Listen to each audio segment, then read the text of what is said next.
Assalamualaikum warahmatullahi wabarakatuh. Alhamdulillah.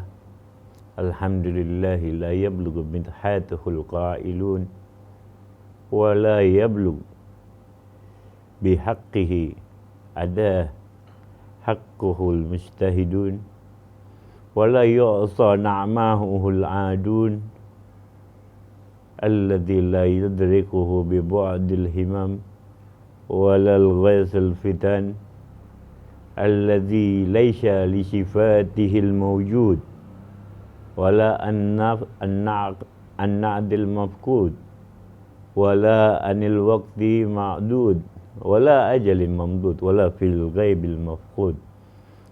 Allahumma salli wa sallim wa barik wa karrim ala sayyidina Muhammad imamul anbiya wal mursalin wa sahibul ghurra wal muhajilin nabiyul ummah alladzi ba'asana linubayyin lana manhajihil qawim illa sabilil lahi aja wajal amma ba'd.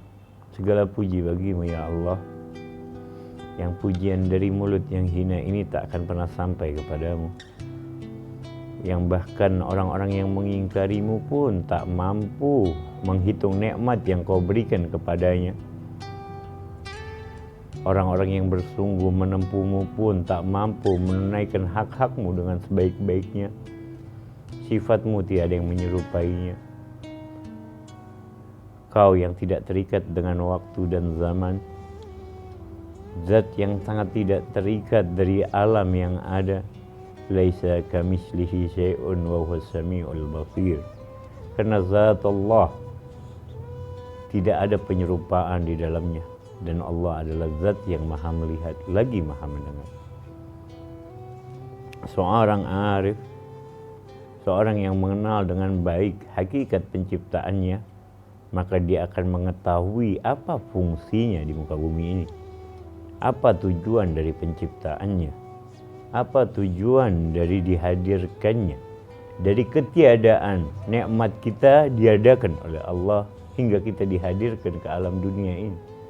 Dari ketiadaan kita dihadirkan oleh Allah agar kita mengenal Allah sesuai dengan firman Allah, ma khalaqtul jinna wal insa illa liya'budun. Mana liya'budun liya'rifu.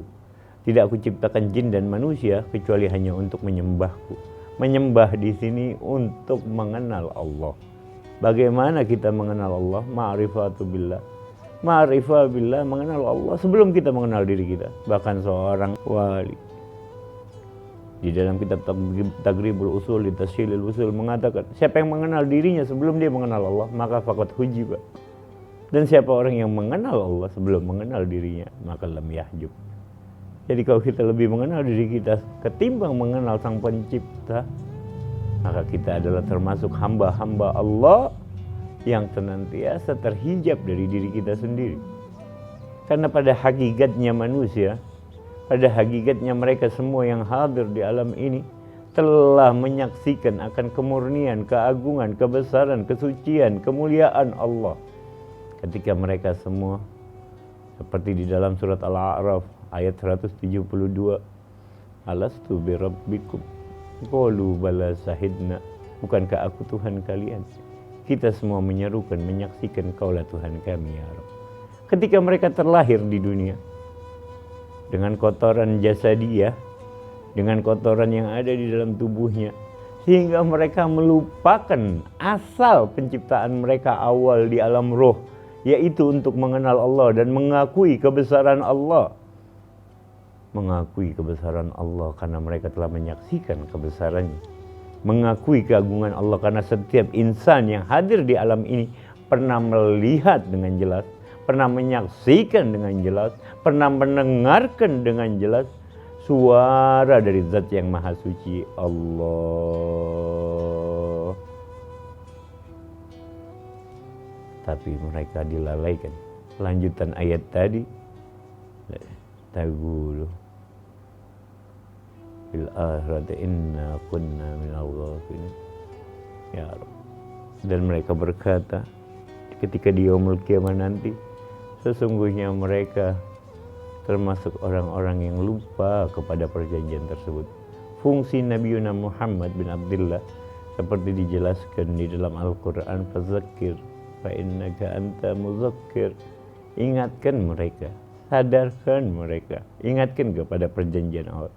Oleh karena itu diperintahkan kita untuk taubat agar terhilang dari segala hijab ini. Diperintahkan kita untuk memohon ampun dengan bertobat agar kita dapat terbuka dari segala macam bentuk yang dapat menghalangi kita mengenal Allah. Dan kita sama-sama mengetahui at-taubah di dalam bahasa bermakna rujuk atau kembali kepada hakikat diri yang awal, kembali kepada awal tujuan penciptaannya, yaitu menjadi hamba yang nafasnya ketika dibangunkan oleh Allah. Qala rabbuka, ketika Allah berkata ya kan, kepada nafas untuk bersyahadat kepada Allah, nafas yang murni, nafas al-mutmainnah, nafas jiwa yang suci, jiwa yang tenang, jiwa yang tidak ada pergolakan di dalamnya karena menyaksikan keagungan, kesucian dan keluhuran Allah. Itulah jiwa-jiwa yang penuh dengan kedamaian kepada Allah. Kembalikan diri kita kepada fitrah jiwa yang tenang, jiwa yang suci, jiwa yang damai, yang jiwa yang dapat menguasai dirinya, bukan mengikuti hawa nafsu, yaitu jiwa-jiwa palsu yang dorongannya kepada kenikmatan palsu, yang kecenderungannya untuk menyaksikan hal-hal yang palsu dan semu, sehingga mereka selalu lalai dari Allah dan selalu lalai dari merasakan kebesaran nikmat Allah. Sama-sama kita sering mendengar tafakkur sa'ah khairu min ibadatin alfis sana. Beribadah 1 jam maka lebih baik daripada ibadah 70 tahun. Apa maksud daripada ibadah 70 tahun? Ibadah 70 tahun dimaksudkan di sini karena mereka yang betul-betul berpikir akan sampai kepada zat Allah, di mana mereka yang beribadah belum tentu ibadah yang dapat menyampaikan mereka kepada zat Allah. Berapa banyak orang yang sholat, berapa banyak orang yang mengerjakan ibadat, tapi hanyalah sebagai bentuk pergerakan tanpa makna, bentuk peribadatan tanpa arti, yang tidak mengandung esensi dari nilai ibadah itu sendiri untuk mengenal kepada Allah. Ketika sujud ruku', di dalam hatinya masih memikirkan tentang perkara-perkara selain Allah. Bukankah paling dekat seorang hamba dengan Tuhannya ketika mereka dalam keadaan sujud? Tapi ketika mereka sujud, mereka tidak merasakan sedikit pun arti dari makna keagungan Allah, kebesaran Allah, kemurnian zat Allah yang maha suci, sehingga mereka tidak mendapatkan apapun dari sholatnya. Banyak yang mereka mengerjakan ibadah, tapi mereka tidak mendapatkan nilai esensi dari ibadah, yaitu penghidmatan kepada Allah. Kita hanyalah hamba yang diperintahkan untuk berkhidmat kepada Allah sebagai raja dari semua raja yang ada di alam ini, pemilik alam semesta ini, Allah. Kita hanyalah hamba, bertingkahlah sebagai hamba, berbuatlah selayaknya seorang hamba yang tidak mampu, tidak akan i'timad kita, tidak akan kita beriktimat, tidak akan kita menyandarkan kecuali hanya kepada Allah. Bahkan kita tidak bersandar kepada af'al kita, kita tidak bersandar kepada perbuatan kita, kita tidak bersandar kepada hakikah, kecuali kita bersandar kepada Allah Subhanahu wa Ta'ala. Karena af'al yang kita kerjakan pada hakikatnya semuanya mulai dari awal hingga akhir merupakan atas murni karunia dari Allah. Seandainya tidak ada karunia dari Allah laksana, kita tidak akan mampu mengerjakan ibadah kepada Allah. Sahabat-sahabatku yang kucintai, mari kita renungkan asal mula penciptaan kita, agar benar-benar kita menjadi hamba Allah yang senantiasa berbakti, berkhidmat kepada Allah. Analogi yang sangat kita mudah cerna. Apabila kita bekerja kepada suatu perusahaan atau kita bekerja pada suatu majikan, lantas pekerjaan yang kita kerjakan serabutan dan salah, tanpa kita pernah mendengar arahan dari majikan tersebut, tanpa kita mengerjakan sesuai dengan petunjuk yang dianjurkan oleh majikan tersebut. Petunjuk Allah adalah Al-Quran, arahannya adalah Al-Quran, penjelasannya melalui lisan Nabi Muhammad. Kemudian mereka kerjakan tidak sesuai dengan petunjuk yang ada, apa yang dihasilkan?